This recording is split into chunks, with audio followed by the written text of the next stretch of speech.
कभी कभी इंसान के दिमाग में इस प्रकार से शैतान हावी हो जाता है कि उसे अच्छे और बुरे का होश ही नहीं रहता है, और जब तक वो होश में आता है तब तक काफ़ी देर हो चुकी होती है, जिसकी वजह से न जाने कितने लोगों की ज़िंदगियां भी तबाह हो जाती है। आज की कहानी में भी ऐसा ही कुछ होता है, जिसकी वजह से न सिर्फ एक व्यक्ति हमेशा के लिए इस दुनिया को छोड़कर चला जाता है, बल्कि उसके बाद कई लोग भी सलाखों के पीछे पहुंच जाते हैं। वाकई में दोस्तों, आज की जो कहानी है ये आपके भी शरीर के रोंगटे खड़े कर देने वाली है। नमस्कार, प्रणाम, मैं आपका भाई, आपका दोस्त अभय, और आप देख रहे हैं द कीप क्राइम। दोस्तों, आज की जो सच्ची कहानी मैं आपको सुनाने जा रहा हूँ, ये सच्ची कहानी है मध्य प्रदेश के बालाघाट जिले की। बालाघाट का एक थाना पड़ता है बारासिवनी। बात कर रहा हूँ मैं 8 जून 2024 की रात के लगभग 9 बजे के आसपास की। दरअसल इसी बारासिवनी थाने में एक व्यक्ति फ़ोन करता है और पुलिस वालों से कहता है कि साहब, मेरा नाम राजू है और मैं पनिया टोला से बोल रहा हूँ। दरअसल गांव के बगल रेलवे लाइन पर एक व्यक्ति का डेड बॉडी पड़ा है। राजू जैसे ही इस तरह की बातें कहता है, पुलिस फौरन ही अपनी टीम के साथ घटनास्थल पर पहुंचती है तो देखती है कि वाकई में वहां पर एक व्यक्ति का डेड बॉडी पड़ा है जो कई हिस्सों में कट चुका है, जिसे पहचान पाना भी लगभग नामुमकिन था। पुलिस जब घटनास्थल का मुआयना करती है तो वहां पर पुलिस को एक टूटा हुआ मोबाइल के साथ साथ एक बाइक भी बरामद होता है। पुलिस वहां पर मौजूद लोगों से उस डेड बॉडी के बारे में पूछताछ करती है, लेकिन कोई भी व्यक्ति उस डेड बॉडी की शिनाख्त भी नहीं कर पाता है। इसीलिए पुलिस सबसे पहले डेड बॉडी को अपने कब्जे में लेकर पोस्टमार्टम के लिए भेज देती है, और फिर उस व्यक्ति के बारे में पता लगाने के लिए पुलिस को जो बाइक बरामद हुआ था उसके नंबर से डिटेल निकालती है। तो मालूम चलता है कि वो बाइक किसी डॉक्टर संजय डहाके के नाम पर रजिस्टर्ड है। डॉक्टर संजय जो सुजरा गांव का रहने वाला है। डॉक्टर संजय की पत्नी का नाम है प्रियंका डहाके। पुलिस इस बात की जानकारी डॉक्टर संजय की पत्नी प्रियंका को देती है। इधर प्रियंका को जब मालूम चलता है, प्रियंका तुरंत ही थाने में पहुंचती है। पुलिस जब उस डेड बॉडी को प्रियंका को दिखाती है, प्रियंका डेड बॉडी को देखकर शिनाख्त कर लेती है और रोते हुए पुलिस वालों से कहती है कि साहब, ये कोई और नहीं बल्कि मेरे ही पति डॉक्टर संजय हैं। डॉक्टर संजय की जब शिनाख्त हो जाती है, पुलिस प्रियंका से कहती है कि तुम्हारे पति ने आत्महत्या कर लिया है, लेकिन प्रियंका इस बात को मानने के लिए तैयार ही नहीं होती है। प्रियंका पुलिस वालों से कहती है कि नहीं साहब, ये कभी नहीं हो सकता है, क्योंकि मेरे पति को ना तो कोई परेशानी था और ना ही उन्हें पैसों की कोई प्रॉब्लम थी, और ना ही वो किसी से कम पैसा कमा रहे थे। प्रियंका जब इस तरह की बातें पुलिस वालों से कहती है, पुलिस को भी प्रियंका की बातों में दम नजर आता है। पुलिस भी सोचने लगती है कि जब डॉक्टर संजय को कोई परेशानी नहीं थी तो उसने इस तरह का कदम क्यों उठाया। इसीलिए पुलिस अब डॉक्टर संजय की पत्नी से पूछताछ करती है तो प्रियंका पुलिस वालों को जवाब देती है कि साहब, मेरे पति इसी बालाघाट के एक हॉस्पिटल में नौकरी करते थे, ठीक ठाक पैसा भी कमाते थे। हर सुबह 8 बजे अपनी बाइक से ड्यूटी पर जाते थे और रात के लगभग 9 बजे तक वापस घर आ जाते थे। प्रियंका जब ये सारी बातें कहती है, पुलिस अब सच्चाई का पता लगाने के लिए डॉक्टर संजय के मोबाइल नंबर का कॉल डिटेल निकालती है, लेकिन पुलिस जब कॉल डिटेल को चेक करती है तो उसमें कुछ भी ऐसा नहीं मिलता है जिससे पुलिस को लगे कि डॉक्टर संजय ने इस तरह का कदम क्यों उठाया है। पुलिस भी अब सोच में पड़ जाती है कि आखिरकार सच्चाई का पता कैसे लगाया जाए। इसीलिए पुलिस सच्चाई का पता लगाने के लिए उस हॉस्पिटल में जाती है जहां पर डॉक्टर संजय नौकरी कर रहा था। हॉस्पिटल के कर्मचारियों से जब डॉक्टर संजय के बारे में पूछताछ करती है तो कर्मचारी पुलिस को जवाब देते हुए कहते हैं कि हाँ साहब, डॉक्टर संजय कुछ दिनों से परेशान तो थे, लेकिन परेशानी क्या थी हमें इस बारे में कुछ भी मालूम नहीं है। पुलिस को भी समझ में नहीं आता है कि आखिरकार सच्चाई का पता कैसे लगाया जाए। इसीलिए पुलिस अब सच्चाई का पता लगाने के लिए डॉक्टर संजय के बैंक अकाउंट का डिटेल निकालती है। डिटेल को जब चेक करती है तो मालूम चलता है कि उसमें एक ऐसा बैंक अकाउंट है जिस पर डॉक्टर संजय ने कुछ ही महीनों के अंदर 8 लाख रुपए ट्रांसफर किया था। पुलिस जब उस बैंक अकाउंट का डिटेल निकालती है तो मालूम चलता है कि वो नंबर किसी मनोज दादरे के नाम पर रजिस्टर्ड है। मनोज जिसकी उम्र है लगभग 28 साल के आसपास, जो मुरारी मोहल्ले का रहने वाला है। दरअसल ये मनोज कोई और नहीं बल्कि उसी हॉस्पिटल के सामने एक मेडिकल स्टोर में नौकरी करता है। पुलिस को जब मनोज के बारे में मालूम चलता है, पुलिस भी अब सोच में पड़ जाती है कि आखिरकार डॉक्टर संजय ने मनोज जैसे इंसान के अकाउंट में 8 लाख रुपए ट्रांसफर क्यों किया है। यही सब पूछताछ करने के लिए पुलिस मनोज को थाने में बुलाती है और मनोज से उन पैसों के बारे में पूछताछ करती है, जिसका मनोज सही तरीके से जवाब नहीं दे पाता है। इसीलिए पुलिस को पूरा भरोसा हो जाता है कि शायद मनोज डॉक्टर संजय के बारे में जरूर कुछ न कुछ जानता होगा। इसीलिए पुलिस मनोज के साथ सख्ती से पेश आती है। पुलिस जैसे ही अपनी सख्ती दिखाना शुरू करती है, आखिरकार मनोज सच्चाई कबूल कर लेता है। लेकिन मनोज जब इस घटना की पूरी कहानी बताता है तो वाकई में इसे सुनने के बाद खुद डॉक्टर संजय की पत्नी प्रियंका को भी अपने कानों पर भरोसा नहीं होता है। दरअसल इस कहानी की शुरुआत होती है इस घटना से लगभग 2 साल पहले। मनोज जो ना सिर्फ शादीशुदा है बल्कि उसके 2 बच्चे भी हैं। मनोज की एक साली है जिसका नाम है सुधा, जिसकी उम्र है लगभग 22 साल, जो अपने इलाके से बीएससी की पढ़ाई कर रही है। लेकिन सुधा अपनी बहन के साथ ही रहती है। सुधा जब अपनी बहन के साथ रहने लगती है, इस वजह से उसके जीजा के साथ प्रेम प्रसंग शुरू हो जाता है।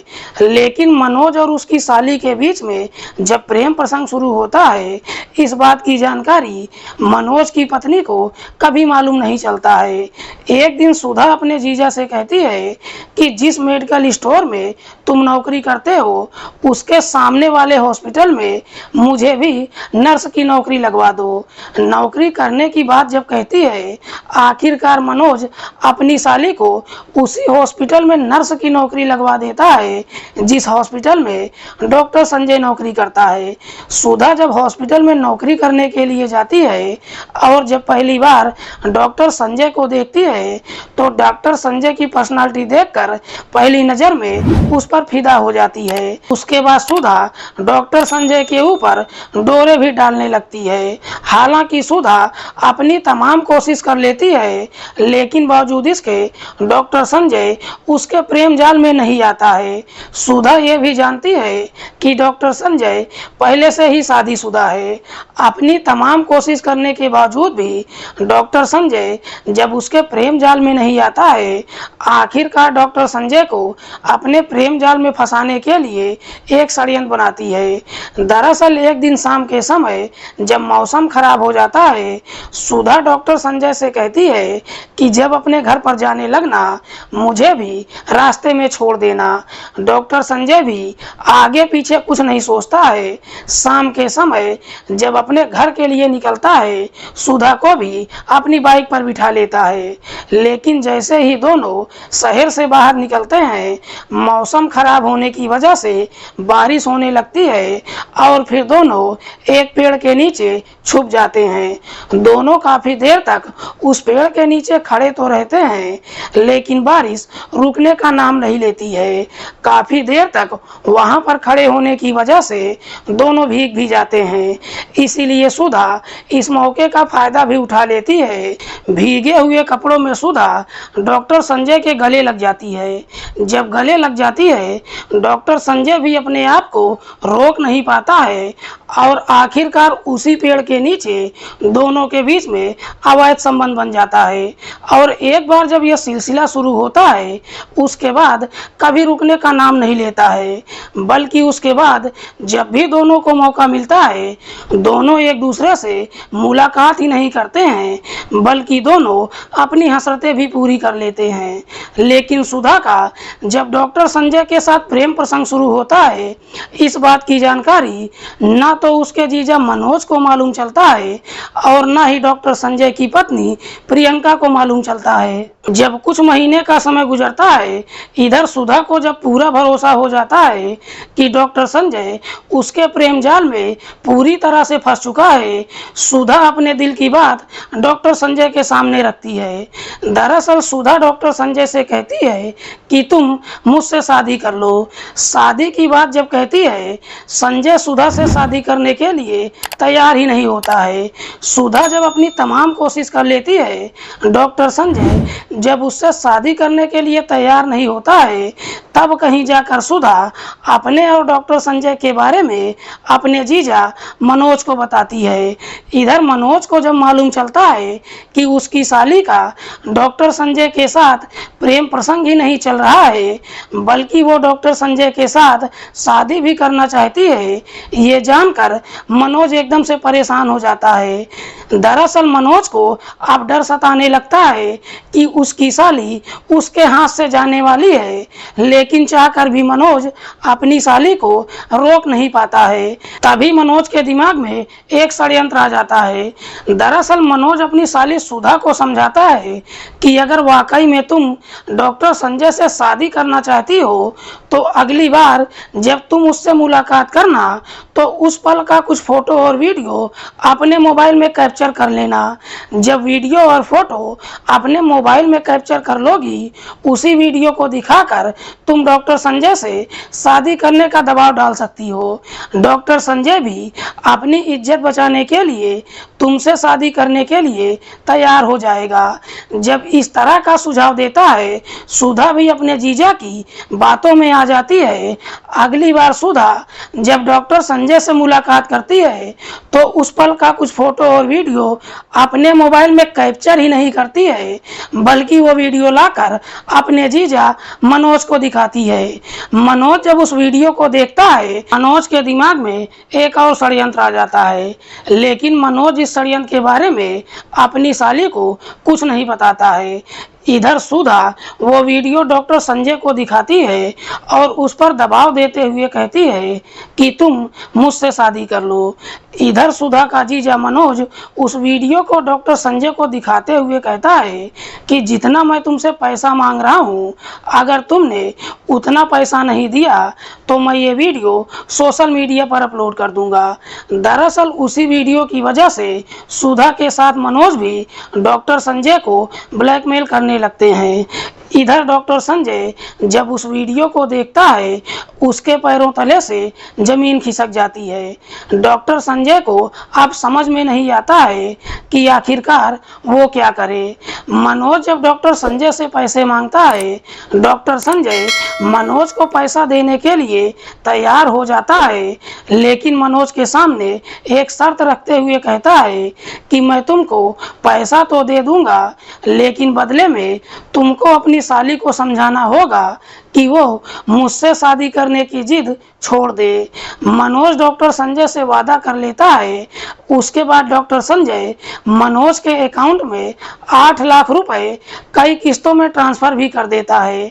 इधर मनोज को जब 8 लाख रुपए मिल जाते हैं उन पैसों के बारे में सुधा से कुछ भी नहीं बताता है और न ही अपनी साली को मना करता है कि तुम डॉक्टर संजय से शादी मत करो। दरअसल 8 लाख रुपए मिल जाने के बावजूद भी मनोज का लालच कम नहीं होता है। एक दिन मनोज डॉक्टर संजय से कहता है कि बस आखिरी बार मुझे 5 लाख रुपए और दे दो, इसके बाद मैं तुमसे कभी पैसा नहीं मांगूंगा। 5 लाख रुपए की जब डिमांड करता है, इधर सुधा भी डॉक्टर संजय के ऊपर दबाव देते हुए कहती है कि अगर तुमने मुझसे शादी नहीं किया तो मैं ये फोटो और वीडियो तुम्हारी पत्नी को दिखा दूंगी। दोनों मिलकर जब डॉक्टर संजय के ऊपर दबाव डालना शुरू करते हैं, अब डॉक्टर संजय के सामने कोई रास्ता नजर नहीं आता है। दरअसल इतना सब कुछ होने के बावजूद भी डॉक्टर संजय इस बारे में अपनी पत्नी से कुछ नहीं बताता है। इधर दोनों जब डॉक्टर संजय के ऊपर दबाव डालना शुरू करते हैं, डॉक्टर संजय भी अब सोचने लगता है कि इस तरीके से मैंने जीवन भर जो कुछ भी पैसा कमाया है, मुझे वो सारा पैसा मनोज को देना होगा। और अगर मैंने मनोज को पैसा नहीं दिया, मनोज उस वीडियो को सोशल मीडिया पर अपलोड कर देगा, जिसकी वजह से मैं समाज में किसी को मुंह नहीं दिखा पाऊंगा और सुधा भी मुझसे शादी किए बगैर नहीं रह सकती है।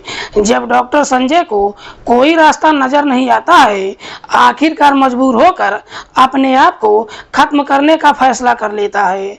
8 जून की सुबह सुबह डॉक्टर संजय अपने हॉस्पिटल में तो जाता है, लेकिन डॉक्टर संजय का काम में मन नहीं लगता है। दिन भर जैसे तैसे अपना समय गुजारता है। शाम के समय जब छुट्टी होती है, लगभग 8 बजे के आसपास अपने घर के लिए निकलता है, लेकिन डॉक्टर संजय अपने घर ना जाकर बनिया टोला गांव के बगल रेलवे लाइन पर पहुंच जाता है।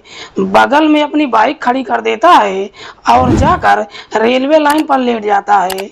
थोड़ी देर के बाद जब ट्रेन आती है, डॉक्टर संजय उसी ट्रेन के लपेटे में आ जाता है, जिसकी वजह से डॉक्टर संजय की घटनास्थल पर ही मौत हो जाती है। वाकई में मनोज जब ये पूरी कहानी पुलिस को बताता है, पुलिस प्रियंका की तहरीर पर मनोज की साली सुधा को भी गिरफ्तार कर लेती है। लेकिन पुलिस जब इस पूरे मामले का खुलासा करती है, खासकर इसकी असलियत जब डॉक्टर संजय की पत्नी प्रियंका को मालूम चलता है, प्रियंका रोते हुए पुलिस वालों से कहती है कि काश अगर एक बार मेरे पति ने इस मामले पर मुझसे बातचीत किया होता तो शायद हम दोनों मिलकर कोई ना कोई रास्ता जरूर निकाल लेते और शायद मेरे पति आज इस दुनिया में जिंदा भी होते। फिलहाल पुलिस ने इन दोनों आरोपियों को अपनी हिरासत में लेकर इन दोनों पर गंभीर धाराओं में मुकदमा दर्ज करके जेल भेज दिया है। दोस्तों, इस पूरी घटना के बारे में आप क्या सोचते हैं? आप अपनी राय कमेंट बॉक्स में हमको जरूर दीजिएगा।